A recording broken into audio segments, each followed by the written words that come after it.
വളരെ പ്രധാനപ്പെട്ട ഒരു വാർത്ത ഇപ്പോൾ പുറത്തു വരുന്നത് സത്യപ്രതിജ്ഞ ചടങ്ങുമായി ബന്ധപ്പെട്ട പ്രോട്ടോകോളിൽ വിവാദം ഉണ്ടായിരിക്കുന്നു. മന്ത്രിമാരും മുഖ്യമന്ത്രിയും മാത്രമേ സ്റ്റേജിൽ ഉണ്ടാവൂ എന്നാണ് രാജ്ഭവന്റെ നിർദ്ദേശമുണ്ടായിരുന്നത്.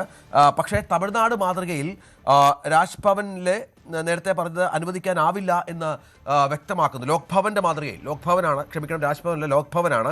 സത്യപ്രതിജ്ഞയ്ക്ക് മുൻപ് തന്നെ മന്ത്രിമാരും വിശിഷ്ട വ്യക്തികളും സ്റ്റേജിൽ വരും എന്നാണ് ഇപ്പോൾ തീരുമാനിച്ചിരിക്കുന്നത് എന്നാണ് മനസ്സിലാക്കുന്നത്. കോൺഗ്രസിന്റെ ദേശീയ നേതാക്കൾ അടക്കമുള്ളവർ രാഹുൽ ഗാന്ധിയും ഒപ്പം പ്രിയങ്ക ഗാന്ധിയും അടക്കം വേദിയിലെത്തും. തമിഴ്നാട്ടിൽ സമാനമായ ഒരു സാഹചര്യം ഉണ്ടായിരുന്നു. അവിടുത്തെ ലോക്ഭവൻ മന്ത്രിമാർ മാത്രമേ ഉണ്ടാകാവൂ എന്നുള്ള തരത്തിലുള്ള നിർദ്ദേശം നൽകിയിരുന്നു. പക്ഷേ രാഹുൽ ഗാന്ധി ആ ചടങ്ങിൻ്റെ ഭാഗമായത് സ്റ്റേജിൽ ഉണ്ടായിരുന്നു നമ്മൾ കണ്ടതാണ്. സമാനമായി തന്നെ കേരളത്തിലും വേണം എന്നുള്ള ആവശ്യമാണ് ഇപ്പോൾ വി.ഡി. സതീശൻ മുന്നോട്ട് വെച്ചിരിക്കുന്നത്. കോൺഗ്രസും ദേശീയ നേതാക്കൾ അടക്കമുള്ളവർ വേദിയിലെത്തുമെന്നാണ് ഇപ്പോൾ മനസ്സിലാക്കേണ്ടത്. ഇപ്പോൾ അത് ലോക്ഭവൻ അംഗീകരിച്ചിട്ടില്ല. പക്ഷേ ആ തരത്തിൽ മുന്നോട്ട് പോകുമെന്നാണ് മനസ്സിലാക്കേണ്ടത്. വി അരുണ് വിവരങ്ങളുമായി ചേരും. അരുണ്, ഈ പ്രോട്ടോക്കോളിലെ വിവാദം അത് ഇന്നലെ തന്നെ ഈ കാര്യം സതീശൻ ലോക്ഭവനെ അറിയിച്ചിരുന്നോ, അതോ അതിനുശേഷമുണ്ടായ ഒരു നടപടിയാണോ ഇത്?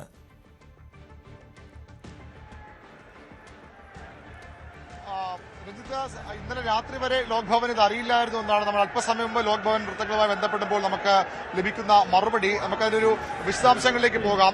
സാധാരണ ഇത്തരത്തിൽ സത്യപ്രതിജ്ഞ വേദികൾ സ്റ്റേജിൽ ഇതിന്റെ മധ്യഭാഗത്ത് കാണുന്ന രണ്ട് ചെയറുണ്ട്. അതിലൊന്ന് ഗവർണർക്ക്, സംസ്ഥാനത്തെ ഗവർണർ ഇരിക്കുന്ന ചെയർ, അവിടെ ഗവർണർ ആദ്യമേ തന്നെ വന്നിരിക്കും. അതിനുശേഷം ചീഫ് സെക്രട്ടറിക്ക് ഇപ്പോൾ കാണുന്ന ചെയർ അത് ഗവർണർക്കുള്ളതാണ്. സംസ്ഥാന ഭരണത്തലവിനുള്ള കസേരയാണ്. അദ്ദേഹമാണ് ഈ നടപടികൾ നിയന്ത്രിക്കേണ്ടത്. ഇപ്പോൾ ഉദ്യോഗസ്ഥർ വന്നു നിന്ന അതേ ഭാഗം അവിടെ ഗവർണർ ഇരിക്കും. തൊട്ടടുത്ത് ചീഫ് സെക്രട്ടറിക്ക് ഒരു കസേരയിടും. ഗവർണർ വന്ന ഉടൻ ദേശീയഗാനം വേദിയിൽ മുഴങ്ങും. അതിനുശേഷം ചീഫ് സെക്രട്ടറി ഗവർണറോട് സത്യപ്രതിജ്ഞയ്ക്കുള്ള അനുമതി തേടും. മന്ത്രിമാരെ ഓരോരുത്തരെ ക്ഷണിക്കാനുള്ള അനുമതി തേടും. ആ അനുമതി ഗവർണർ നൽകുമ്പോഴാണ് സത്യപ്രതിജ്ഞ ചടങ്ങ് നടക്കേണ്ടത്. പിന്നീട് ഓരോ മന്ത്രിമാരായി, ആദ്യം മുഖ്യമന്ത്രിയും പിന്നീട് ഓരോ മന്ത്രിമാരുമായി വന്ന സത്യവാചകം ചൊല്ലും. അതിനുശേഷം അവർ സത്യപ്രതിജ്ഞ ചെയ്തുകൊണ്ടുള്ള പുസ്തകത്തിൽ രജിസ്റ്ററിൽ ഒപ്പുവയ്ക്കും. പിന്നീട് ഓരോ മന്ത്രിമാരായി വരികയും അവർ ആ കസേരകളിലേക്ക് വന്നിരിക്കുകയും ചെയ്യും. അങ്ങനെയാണ് സത്യപ്രതിജ്ഞ ചടങ്ങ്. ഈ വിശിഷ്ടാതിഥികൾക്ക് ഇതിന് നേരെ മുൻവശം, ഏറ്റവും മുൻവശം ഈ VVIPകൾക്ക്, ഏറ്റവും പ്രധാനപ്പെട്ട വ്യക്തികൾക്ക് ഇതുപോലെ ഇരിപ്പിടങ്ങൾ മാർക്ക് ചെയ്തിടും. അങ്ങനെയാണ് സാധാരണ സത്യപ്രതിജ്ഞ ചടങ്ങുകൾ നടക്കാറുള്ളത്. പക്ഷേ നമ്മൾ തമിഴ്നാട്ടിൽ കണ്ടത് മറ്റൊരു മാതൃകയാണ്. അവിടെ എല്ലാ മന്ത്രിമാരും നേതാക്കളും ദേശീയ നേതാക്കളും ഒക്കെ ആദ്യമേ തന്നെ വേദിയിലെത്തി. അവിടെ നിന്ന് സത്യപ്രതിജ്ഞ, പിന്നീട് പ്രസംഗവും ഒക്കെ ഉണ്ടായിരുന്നു. സാധാരണ നമ്മൾ ഒരു സത്യപ്രതിജ്ഞയിലും അങ്ങനെ നിയുക്ത മുഖ്യമന്ത്രിയുടെ പ്രസംഗമൊന്നും സത്യപ്രതിജ്ഞ വേദിയിൽ ഉണ്ടാകാറില്ല. ആ മാതൃക വേണമെന്നൊരു ആവശ്യം തമിഴ്നാട്ടിൽ തമിഴ്നാട്ടിൽ ഉയർന്നപ്പോൾ തന്നെ ഗവർണർ ലോക്ഭവൻ ഒരു നിർദ്ദേശം സർക്കാരും നൽകി, നിയുക്ത സർക്കാരും അതുപോലെ പൊതുഭരണ വകുപ്പിൽ നൽകി. തമിഴ്നാട് മാതൃക ഇവിടെ വേണ്ട, കേരളത്തിൽ പരമ്പരാഗതമായുള്ള ഒരു മാതൃക പാലിക്കണമെന്ന് നിർദ്ദേശം നൽകി. പക്ഷേ അവസാന നിമിഷം അതിൽ മാറ്റം വരികയാണ്. ഇപ്പോൾ നമുക്ക് ഈ സ്റ്റേജിൽ വളരെ കൃത്യമായി കാണാം, പ്രധാനപ്പെട്ട ആളുകൾക്കൊക്കെ ഇരിക്കാനുള്ള കസേരകൾ റെഡിയാണ്. അത് കേവലം ഒരു രാഷ്ട്രീയമായി മാത്രമായി കാണാൻ കഴിയില്ല. അതായത് കോൺഗ്രസിന്റെ ദേശീയ നേതാക്കൾ മല്ലികാർജ്ജുൻ ഖർഗെയും അതുപോലെ തന്നെ രാഹുൽ ഗാന്ധിയും പ്രിയങ്ക ഗാന്ധിയും അടക്കമുള്ളവർ എത്തും. അതിനൊപ്പം മുൻ മുഖ്യമന്ത്രി നിയുക്ത പ്രതിപക്ഷ നേതാവ് പിണറായി വിജയൻ, BJPയുടെ നേതാവ് രാജീവ് ചന്ദ്രശേഖർ തുടങ്ങി എല്ലാ പ്രമുഖർക്കും ഇവിടെ വേദി ഒരുക്കുകയാണ്, ഇരിപ്പിടം ഒരുക്കുകയാണ്. ഇതിൽ രാജ്ഭവൻ കടുത്ത അതൃപ്തിയിലാണ്. ഇതുവരെയും അതിന് അനുമതി അവർ നൽകിയിട്ടില്ല എന്ന് മനസ്സിലാക്കാൻ. പക്ഷേ ഒരുക്കങ്ങൾ തകൃതിയാണ്.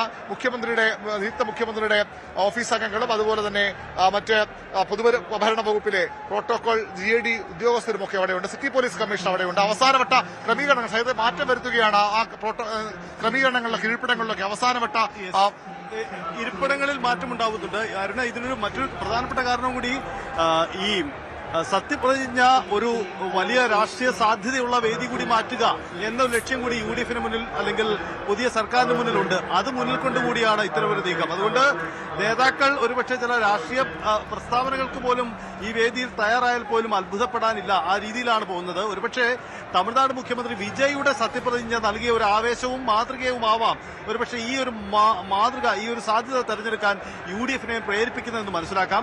കഴിഞ്ഞ നമുക്ക് തൊട്ടു മുന്നിലുള്ളത് 5 വർഷം മുമ്പ് 2021 VS സർക്കാരിന്റെ കോവിഡ് കാലത്തെ സത്യപ്രതിജ്ഞ, അതിനു മുമ്പുള്ള പിണറായി വിജയന്റെ സത്യപ്രതിജ്ഞ, അതിനു മുമ്പും പിണറായി വിജയൻ. ഇതെല്ലാം സംഭവിക്കുന്നത് ഗവർണർ, മുഖ്യമന്ത്രി, തെരഞ്ഞെടുക്കപ്പെട്ട മന്ത്രിമാർ ഇവർ മാത്രമാണ് അതിലേക്ക് വരുന്നത്. ചീഫ് സെക്രട്ടറി ഇവരുടെ പങ്കാളിത്ത് മാത്രമാണ് വേദിയിൽ ഉണ്ടാവുന്നത്. അതേസമയം CPM-ന്റെ ഇടതുപക്ഷ നേതാക്കളൊക്കെ ക്ഷണിക്കപ്പെട്ടു വരുന്നവരെല്ലാം ഫ്രണ്ടിൽ കാണുന്ന ഇരിപ്പിടങ്ങളിൽ ഇരിക്കുന്നു. അവർ ഈ ചടങ്ങുകൾക്ക് സാക്ഷിയായി മടങ്ങുന്നു. മറ്റു രാഷ്ട്രീയ പ്രസ്താവനകളോ നീക്കങ്ങളോ ഒന്നും ഉണ്ടാവാറില്ല. ഇതാണ് പൊതുവിൽ കണ്ടത്. പക്ഷേ ഇവിടെ കാര്യം അറിയുന്നു എന്നതാണ്. 2 കാര്യങ്ങളാണ് അരുൺ. ഒന്ന്, ഗവർണറുമായി തുടക്കത്തിൽ തന്നെ ഒരു ഏറ്റുമുട്ടുന്നു എന്നൊരു ശൈലി തന്നെ ഇവിടെ പ്രകടമാകുന്നു എന്ന സാഹചര്യമാണ്. ഒരുപക്ഷെ രാജേന്ദ്ര ആർലേക്കർ തന്നെയാണ് തമിഴ്നാട്ടിലെ ഈ ഏറെ ചർച്ച ചെയ്യപ്പെട്ട ഈ വിജയുടെ സത്യപ്രതിജ്ഞയ്ക്ക് അദ്ദേഹത്തിന്റെ നേതൃത്വത്തിലാണ് നടക്കുന്നത്. ഇവിടെയും രാജേന്ദ്ര ആർലേക്കർ തന്നെയാണ്. സ്വാഭാവികമായും തമിഴ്നാട്ടിൽ വിജയ് ആ വേദിയിൽ തന്നെ ചില രാഷ്ട്രീയ പ്രഖ്യാപനങ്ങളും നീക്കങ്ങളും നടത്തി. അതുകൊണ്ട് ഇവിടെ അത് അനുവദിക്കില്ല എന്ന തീരുമാനം ഗവർണറുടെ ഓഫീസിൽ നിന്നുണ്ടാകുന്നതിന്റെ കാരണം കൂടി അതാവാം, അല്ലെ? തീർച്ചയായിട്ടും അതൊരു കീഴ്വഴക്കങ്ങൾ ഒരുപക്ഷെ നിയമവിരുദ്ധമായിരിക്കില്ല, നിയമപരമായ ഒരു പ്രൊവിഷൻ ഉണ്ടായിരിക്കാം. പക്ഷേ തമിഴ്നാട്ടിൽ നമ്മൾ കണ്ടത് സാധാരണ സത്യപ്രതിജ്ഞ ചടങ്ങിൽ കാണുന്ന ഒരു കീഴ്വഴക്കമായിരുന്നില്ല, രീതിയായിരുന്നില്ല. അതുകൊണ്ടാകാം ഒരു മുന്നറിയിപ്പ് നിലയിൽ ലോക് ഭവൻ നേരത്തെ സർക്കാരിനോടും നിയുക്ത മുഖ്യമന്ത്രി ഓഫീസിനോടുമൊക്കെ അത്തരത്തിലുള്ള സത്യപ്രതിജ്ഞ വേണ്ട, കേരളത്തിൽ പരമ്പരാഗത രീതി തന്നെ പോകട്ടെ, മാതൃക തന്നെ തുടരട്ടെ എന്നൊരു നിർദ്ദേശം നൽകിയത്. അങ്ങനെയായിരുന്നു കാര്യങ്ങളെന്നാണ് പൊതുവിൽ ഇന്നലെ രാത്രി വരെയുള്ള ഒരു ധാരണ. പക്ഷേ നിയുക്ത മുഖ്യമന്ത്രി VD സതീശൻ അങ്ങനെ പോരാ, പ്രോട്ടോകോൾ ഉദ്യോഗസ്ഥർക്കും അതുപോലെ GADക്കും ഒക്കെ നിർദ്ദേശം നൽകിയത് നേതാക്കൾ ആദ്യമേ വേദിയിലേക്ക് വരട്ടെ, അങ്ങനെ തന്നെ മുന്നോട്ട് പോകുന്ന നിർദ്ദേശമാണ് നൽകിയത്. ലോക് ഭവൻ വൃത്തങ്ങൾ പലരും ഇന്ന് രാവിലെയാണ് ഇത് അറിഞ്ഞത്. ഒരുപക്ഷെ അവിടെ അതിനുശേഷമായിരിക്കും കമ്മ്യൂണിക്കേറ്റ് ചെയ്തത്. പല പ്രധാനപ്പെട്ട ഉദ്യോഗസ്ഥരും അറിഞ്ഞിട്ടുമില്ല. ഞാൻ ബന്ധപ്പെട്ട ആളൊക്കെ ഇതുവരെ അറിഞ്ഞില്ല, അങ്ങനെ വരാൻ സാധ്യതയില്ല എന്നുള്ള മറുപടിയാണ് എനിക്ക് നൽകിയത്. പക്ഷേ ഇവിടെ കാര്യങ്ങൾക്ക് വ്യക്തമാണ്, ക്രമീകരണങ്ങൾ കൃത്യമാണ്. ഇതൊരു തർക്കത്തിലേക്ക് അരുൺ, അങ്ങനെയെങ്കിൽ ഈ സത്യപ്രതിജ്ഞ ചെയ്യുന്ന മുഖ്യമന്ത്രി ചില പ്രസ്താവനകളും രാഷ്ട്രീയ പ്രസ്താവനകളും പ്രസംഗങ്ങളും ഒക്കെ ഈ വേദിയിൽ നടത്തിയാലും അത്ഭുതമില്ല. തീർച്ചയായിട്ടും അത് അങ്ങനെ ഉണ്ടാകുമോ, അതിനൊരു വ്യക്തത വന്നിട്ടില്ല. അത് ഇതുവരെ അങ്ങനെ കമ്മ്യൂണിക്കേഷൻ ഉണ്ടായിട്ടില്ല. ഒരുപക്ഷെ ഈ നേതാക്കളെയൊക്കെ വേദിയിൽ ഇരുത്തി VD സതീശന് പറയാനുള്ള അവസരം ഒരു രാഷ്ട്രീയ പ്രസംഗത്തിന് വിജയ് ചെയ്തതുപോലെ ഒരു മാസ് ഡയലോഗൊക്കെ നിറച്ച ഒരു പ്രസംഗത്തിന് VD സതീശൻ തയ്യാറാകുമോ എന്നാണ് അറിയേണ്ടത്. ഏതായാലും ആ പ്രോട്ടോകോളിൽ മാറ്റം വരുത്തിയിരിക്കുന്നു, അത് വ്യക്തമാണ്, അതിനുള്ള ക്രമീകരണങ്ങൾ നടക്കുന്നു.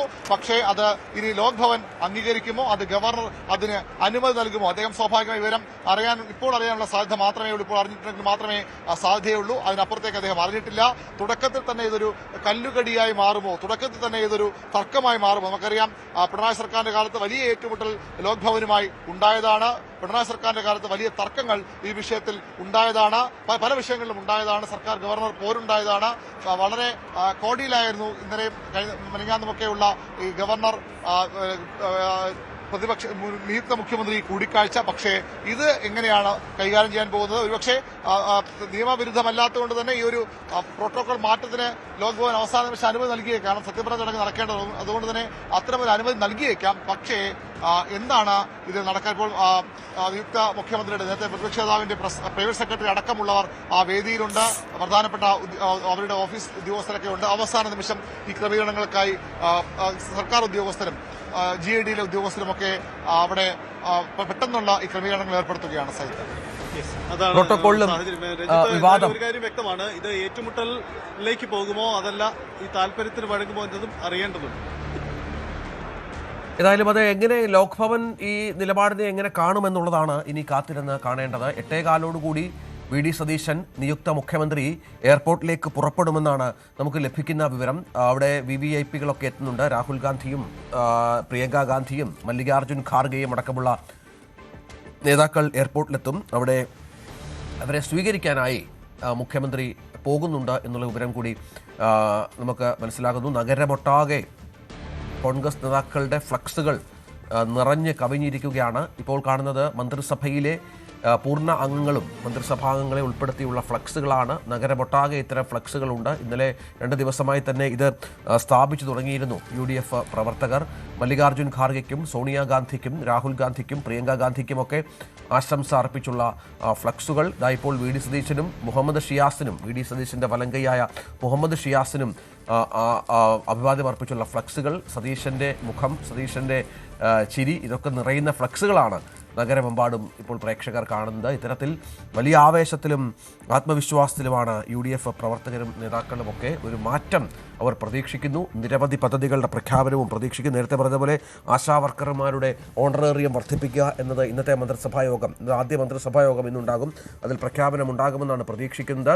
ഇന്ദിരാ ഗ്യാരണ്ടികൾ എന്നു മുതൽ നടപ്പിലാക്കുമെന്ന കാര്യത്തിലും മുഖ്യമന്ത്രി കാര്യങ്ങൾ വ്യക്തമാക്കും. ഇതടക്കം നിരവധി കാര്യങ്ങൾ പ്രതീക്ഷിക്കുന്നുണ്ട്. മുൻ LDF സർക്കാരിൻ്റെ നിരവധി പ്രഖ്യാപനങ്ങളുണ്ടായിരുന്നു. അവസാന ദിവസങ്ങളിൽ അത് റദ്ദാക്കും എന്നുള്ള വിവരങ്ങൾ കൂടി ഇപ്പോൾ ലഭ്യമാക്കുന്നുണ്ട്. ഒപ്പം ശബരിമല സ്വർണ്ണക്കൊള്ളയുമായി ബന്ധപ്പെട്ട അന്വേഷണത്തിലെ ഏത് ഘട്ടമാണ് ഇനിയും നടക്കാൻ പോകുന്നത് എന്നുള്ളതും നിർണായകമായ ഒന്നാണ്.